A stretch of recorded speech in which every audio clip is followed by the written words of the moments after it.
Closed terrariums are like mini greenhouses. It provides ideal conditions for growing a variety of tropical plant species. Most of these terrarium-compatible plants can be easily grown from cuttings.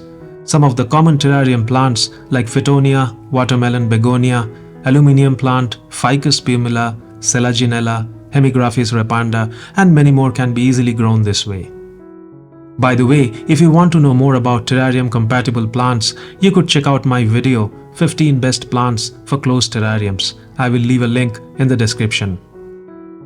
While these plants are easy to grow or propagate from cuttings, there are a few points that one must keep in mind in order to guarantee the success of the planted cuttings. Let us go through these points one by one.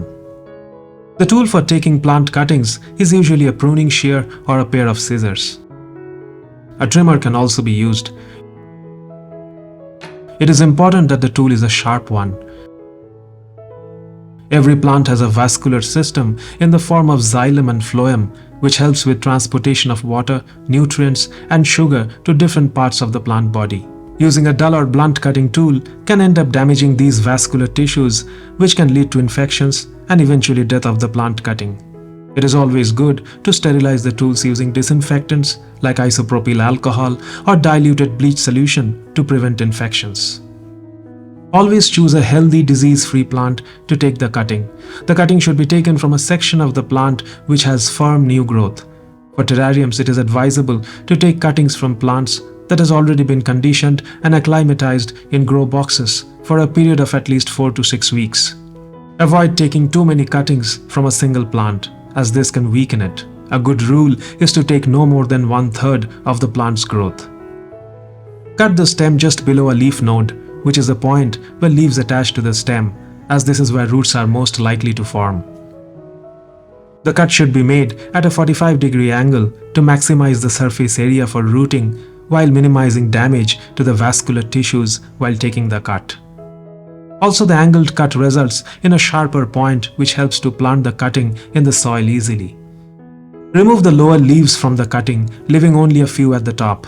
This reduces water loss and allows the plant to focus its energy on root formation.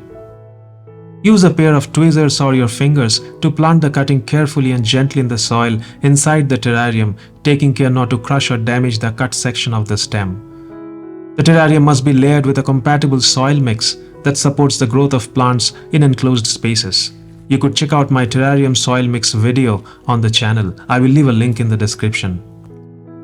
With proper levels of watering and lighting, the plant cutting will develop roots and establish itself in 3 to 4 weeks' time. The same process of taking plant cuttings can be applied for propagation of terrarium plants using closed grow boxes. I have propagated several species of plants this way. I usually use my terrarium soil mix for the propagation. However, I also use sphagnum moss or aquasoil depending on the plant species I'm working with. I hope you found this video useful. Thanks for watching and see you in the next one.